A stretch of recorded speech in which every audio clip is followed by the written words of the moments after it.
వివాదం మీద ప్రముఖ ఫోక్ సింగర్ మంగ్లీ స్పందించింది. ఆవిడ ఒక వీడియో చేస్తూ పుట్టినరోజు వేడుకల్లో డీజే కోసం పోలీసుల దగ్గర నుంచి పర్మిషన్ తీసుకోవాలనేటువంటి అవగాహన తనకు లేదని, తనకెవరూ చెప్పలేదని, అందువల్లే తాను డీజే కోసం పోలీస్ దగ్గర పర్మిషన్ తీసుకోలేదు అంటూ మంగ్లీ ఒక వీడియో చేసినటువంటి నేపథ్యంలో ఆ వీడియో కూడా ఇప్పుడు సోషల్ మీడియా వేదికగా చక్కర్లు కొడుతుంది. ఈ నేపథ్యంలోనే దీని మీద మనం పూర్తి స్థాయిలో విశ్లేషణ చేసుకుందాం. ప్రస్తుతం మనతో పాటున్నారు ప్రముఖ సామాజికవేత్త, ప్రముఖ రాజకీయ విశ్లేషకులు కృష్ణకుమారి గారు. మేడంతో మాట్లాడదాం. మేడం నమస్తే. మేడం నమస్తే.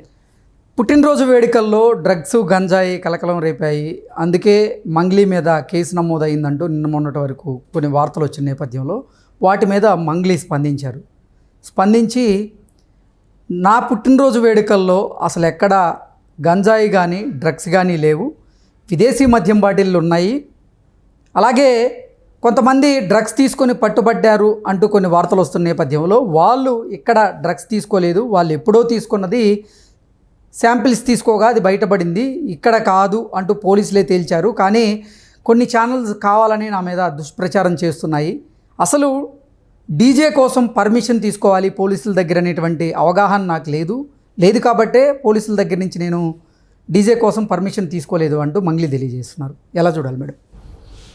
ఇది కొంత వాస్తవాలు ఉన్నాయి, కొంత ఇప్పుడు ఈ పరిస్థితి నుంచి బయటపడటం కోసం మాట్లాడుతున్న మాటలు కొన్ని ఉన్నాయి. ఓకే, ఇప్పుడు డీజే గురించి పర్మిషన్ తీసుకోవడం నాకు తెలియలేదు అని చెప్తుంది ఆవిడ. డీజే గురించి కాదు పర్మిషన్ తీసుకోవాల్సిందే, అసలు పార్టీ చేసుకుంటున్నాము అంటే ఇప్పుడు శ్రీనగర్ కాలనీ ఉంది. శ్రీనగర్ కాలనీలో ఒక ఇంట్లో పెళ్లి జరుగుతుంది, ఎవరి దగ్గర పర్మిషన్ తీసుకోక్కర్లా. ఆవిడ ఏం చెప్తున్నారంటే రిసార్ట్లో పార్టీ చేసుకుంటే పర్మిషన్ తీసుకోవాలనేది అదే నేను అక్కడికే వస్తాను. నేను చిన్న ఇంట్లో పార్టీ చేసుకుంటున్నాను, దానికోసం డీజే పర్మిషన్ తీసుకోవాలనే అవగాహన నాకు లేదు, నాకు ఎవరు చెప్పలేదు అంటుంది. ఆవిడ ఏమన్నా చెప్పనివ్వండి, అది అవుట్స్కట్స్లో ఫామ్ హౌస్లో జరిగింది, అది చిన్న ఇల్లా పెద్ద ఇల్లా ఇవన్నీ కాదు స్టోరీ. ఇప్పుడు నేను శ్రీనగర్ కాలనీ అనే ఎగ్జాంపుల్ ఎందుకు చెప్పానంటే ఇక్కడ జనసమ్మర్దం బాగా ఉంటది.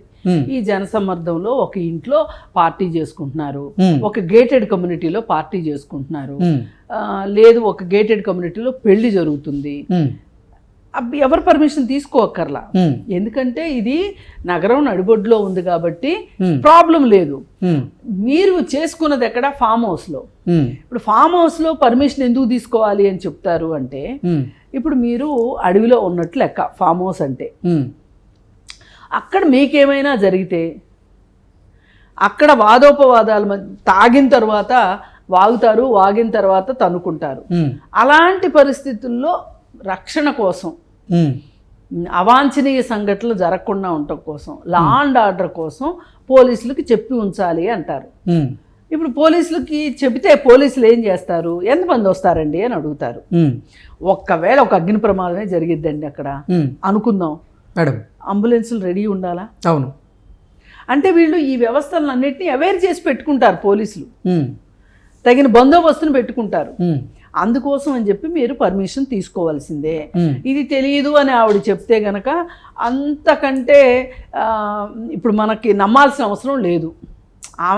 ఆమె తెలిసి చెప్పిందా తెలియక చెప్పిందా అనేది ఇగ్నోరెన్సీ. ఇప్పుడు నాకు తెలియని దానికి చట్టంలో నాకు అవకాశం కావాలి అంటే కుదరదు. అంటే అవగాహన లేకుండా తప్పు చేసినా అది తప్పే, అవగాహన ఉండి చేసినా లేక చేసినా తప్పే. నాకు తెలియక చేశాను అనే దానికి ఎక్స్క్యూజ్ లేదు చట్టంలో. సరే, ఇప్పుడు ఈవిడ ఫేస్ సేవింగ్ కోసం ఆ మాటలు చెప్తుంది.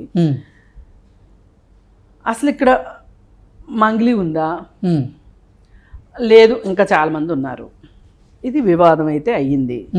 ఇప్పుడు బెంగళూరులో అయినప్పుడు కూడా, హేమ ఉన్న పార్టీలో అయినప్పుడు కూడా మన వ్యవస్థల్లో ఉండే లొసుగుల వల్ల కొందరి పేర్లే బయటకు వస్తున్నాయి, కొందరి పేర్లు బయటికి రావట్లా. ఇది చూస్తే వీళ్ళకి ఏమనిపిస్తుంది? ఎంత కడుపు మండుతుంది వీళ్ళకి కూడా. ఇప్పుడు సపోజ్ మంగ్లీ ఉంది, మంగ్లీ పేరు బయటకు వచ్చింది, మంగ్లీ ఇవాళ సమాధానం చెప్పుకోవాల్సి వస్తుంది. మరి మిగతా వాళ్ళ పేర్లు ఎందుకు బయట పెట్టరు? మామూలుగా కూడా ఎక్కడైనా ప్రాస్టిట్యూషన్ జరిగిందన్నప్పుడు ఒక ఎవరైతే ప్రాస్టిట్యూట్ని మీరు బయట పెడతారో, పేరు బయట పెడతారో, అక్కడ ఇంకొక మనిషి ఉంటేనే కదా జరిగేది ప్రాస్టిట్యూషను. ఆ మనిషిని ఎందుకు మీరు బయట పెట్టరు అనే విషయం వచ్చినప్పుడు 2-3 సంవత్సరాల క్రితం ఒక హోటల్లో శ్వేతా బసు ప్రసాద్ ప్రాస్టిట్యూషన్ చేస్తుంది అని ఆవిడని అరెస్ట్ చేసి ఆవిడని జైల్లో పెట్టారు, రిమాండ్ విధించారు. తర్వాత ఆవిడని ఒక రెస్క్యూ హోమ్కు పంపించారు. అయితే అసలు ఆమె ఎవరితో ప్రాస్టిట్యూషన్ చేస్తుంది, ఆ మనిషి ఈ రోజు వరకు బయటికి రాలా. ఆ విటులను బయటికి అసలు ఆమెతో పాటు ఉన్నతను ఎవరు, ఒక స్నేహితుడా, వ్యాపారవేత్త, సినీ సెలబ్రిటీనా, రాజకీయ నాయకుడా? అసలు వీళ్ళిద్దరి మధ్యలో స్నేహం ఉందా? స్నేహం ఉంటే అరెస్ట్ చేయడానికి లేదు. అది బిజినెస్ అయితేనే మీరు అరెస్ట్ చేయాలి. అవును, మరి బిజినెస్ అయితేనే ఈమెను అరెస్ట్ చేసినప్పుడు ఆ పక్కన ఉన్న వ్యక్తి ఎవరు ఈ రోజుకి బయటికి రాలా. అంటే మన దగ్గర డబ్బులు ఉన్న వాళ్ళకి ఒక న్యాయం, డబ్బులు లేని వాళ్ళకి ఒక న్యాయం జరుగుతుంది. అందుకే జనాలకు ఏమనిపిస్తుంది అంటే, మంగళి కావచ్చు, ఇంకోళ్ళకి వాళ్ళకి అవకాశం ఉన్నప్పుడు నాకు అవకాశం ఎందుకు లేదు, నేను దీన్ని ఎట్లొకట్లా అడ్డదారులు తొక్కాలి అనుకుంటారు మనుషులు. ఈ అడ్డదారులు తొక్కాలి అనుకునే ఒక ఉద్దేశంలోనే పర్మిషన్స్ తీసుకోరు. స్వయం కృషితో నేను ఈరోజు పైకి వచ్చాను, కానీ కొన్ని ఛానల్స్ కొందరు కావాలని నన్ను టార్గెట్గా చేసుకొని నా మీద దుష్ప్రచారం చేస్తున్నారు అన్నట్లుగా మంగ్లీ తన సన్నిహితులతో చెప్పుకొని వాపోయినట్లుగా కూడా కొన్ని వార్తలు వస్తున్నాయి. ఇప్పుడు వాపోవటంలో సన్నిహితులు కాకపోతే ఇంకెవరికి చెప్పుకుంటుంది ఆవిడ? నేను అంటే స్వయం కృషితో పైకి వచ్చిన బంజారా మహిళను నేను నన్ను టార్గెట్ చేయడం ఎంతవరకు కరెక్ట్? ఆ బంజారా మహిళ ఇంకొక మహిళ అనవసరం అండి. ఇక్కడ ఆమె ఏమన్నా చెప్పుకోనివ్వండి. ఇక్కడ కావాల్సింది ఏంటి? ఎస్సీలు అయినంత మాత్రాన, ఎస్టీలు అయినంత మాత్రాన ఇలాంటి నేరాలు చేయమని ఎక్కడన్నా ఉందా? పర్మిషన్ లేకోకుండా పార్టీ ఎందుకు పెట్టుకున్నావు అని అడుగుతున్నారు. దానికి నేను బంజారా మహిళని, నేను స్వయం కృషితో పైకి వచ్చాను, నేను పాటలు పాడాను, సద్గురు దగ్గర పాటలు పాడాను, ఈ పాటలన్నీ పాడాల్సిన అవసరం లేదు. ఒకటే స్ట్రైట్గా క్వశ్చన్ ఏంటి అంటే, అసలు మీరు ఎందుకు పర్మిషన్ తీసుకోలేదు అనేది ఇక్కడ ప్రశ్న. పర్మిషన్ ఎందుకు తీసుకోలేదో కూడా నేను చెప్తున్నా.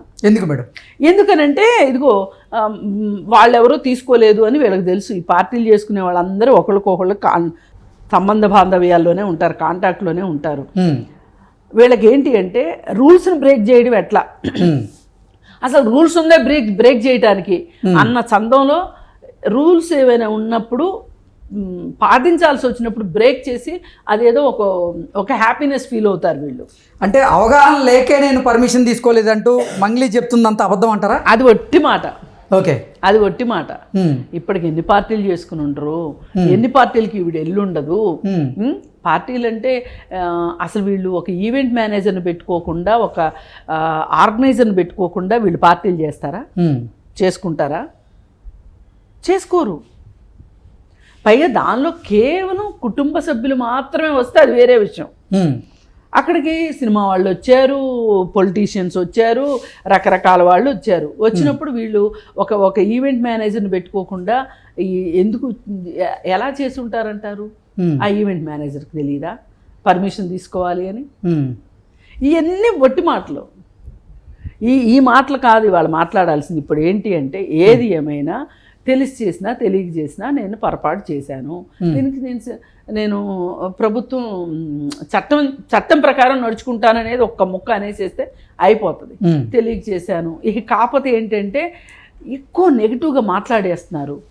అసలు ఇప్పుడు వీళ్ళు కూడా కొన్ని ఛానల్స్ వాళ్ళు, నేను పేర్లు చెప్పను కానీ, చోటా మోటా యూట్యూబ్ ఛానల్స్ వాళ్ళు కూడా ఎలాంటి దారుణమైన thumbnails పెడుతున్నారంటే, అది నిజంగా ఇది కూడా ఖండించాల్సిన విషయం. బాత్రూంలో దాక్కుంటే తీసుకొచ్చి అరెస్ట్ చేశారు మంగళి. చూశాను, అది దారుణం, బాధాకరం. ఇలాంటి ఇంకా కొన్ని చూశాను. ఇవి చూసినప్పుడు ఏమనిపిస్తుంది వాళ్ళకి? అదే ఒక పెద్ద స్టార్ హీరోయిన్కి కనుక ఇలా జరిగితే ఇలాగే పెడతారా వీళ్ళు? ఒక హీరోకి జరిగితే, హీరోయిన్లు జరిగితే పెడతారేమోలే, మహానుభావులు, మన వాళ్ళు ఏం తక్కువ వాళ్ళు కాదు. ఇక్కడ కూడా పురుషాధిక్యత పనిచేస్తుంది, మేల్ డామినేషన్ పనిచేస్తుంది. అందుకని ఏంటంటే ఏ రకంగా చెప్పుకున్నా అసలు ఇలాంటి వాటి జోలికి వెళ్లకుండా ఉండటం ఉత్తమం. బోడిగుండంత ఉత్తమం లేదంటారు చూసారా, అట్లా ఇప్పుడు పార్టీ చేసుకోదలుచుకున్నారు, ఫామ్ హౌస్లకి వెళ్ళి చేసుకోవాలా? ఒకవేళ చేసుకుంటే కూడా నిబంధనల ప్రకారం చేసుకోండి.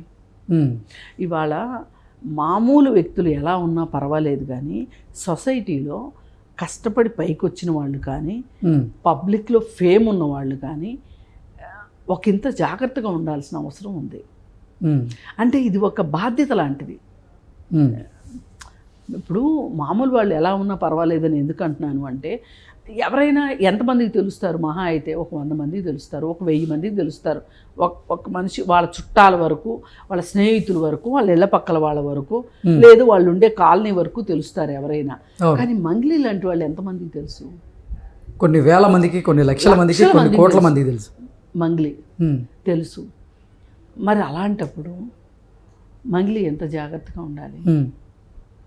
అందుకే మనం ఎదుగుతున్న కొద్దీ మనం ఎక్కువ తెలుసుకోవాలి, అన్నిటి మీద అవగాహన ఉండాలి. ఇప్పుడు నేను ఇది చెయ్యొచ్చా, ఇది చేయకూడదా, ఇది చేస్తే ఏమవుతుంది అనే ఒక అవగాహన కావాలి. అందుకోసమే ఇప్పుడు మంగ్లీ నేర్చుకోవాల్సింది ఏంటి, లేదు వేరే వాళ్ళు ఎవరైనా నేర్చుకోవాల్సింది ఏంటి అంటే, ఒకటే, మనము ఒక పని చేయబోయే ముందు మనం ఇబ్బంది పడొద్దు, మనము ఇరుక్కోవద్దు, చట్టానికి ఎదురేదవద్దు. ఇప్పుడు చట్టాన్ని ఏదో నేను ఫూల్స్ చేసేసాను, ఏప్రిల్ ఫూల్ చేశాను అనే ఒక సంతోషంలో మీరు బతకండి. నిజంగా మీరు సంతోషంగా ఉండాలి అనుకుంటే ఒక్కటే, నేను ఈ మధ్య చదివాను మేడం, సంతోషాన్ని ఎదుక్కునే ప్రాసెస్లో మీరు ఒక సంతోషం అనే సీతాకోక చిలుకని పట్టుకుందాం అని ప్రయత్నం చేస్తే అది మరింత దూరం పరిగెడుతుంది. ఆనందం, సంతోషం అని మీరు ఒక చోట ఆగారనుకోండి, అదే వచ్చి మీ మీద వాళ్తుంది. ఓకే, దాన్ని ప్రాక్టీస్ చెయ్యండి. సంతోషంగా ఉండే విషయంలో ఎవరికైనా హక్కు ఉంది ఆ విషయంలో. సో దివి ఏమో అసలు నాకు సంబంధం లేని అంశంలో నన్ను ఆ వివాదంలోకి లాగుతున్నారంటూ తను వాపోతుంది. దాన్ని ఎలా చూడాలి మేడం? ఏం లేదు, పార్టీ వివాదాస్పదమైంది కాబట్టి మీరు వివాదాస్పదం అయ్యారు. అంతకంటే సింపుల్ లాజిక్ ఇది. ఆ ప్లేస్లో మీరు ఉన్నారు కాబట్టి ప్రాబ్లం అయింది, అంతకంటే వేరే ఏమీ లేదు.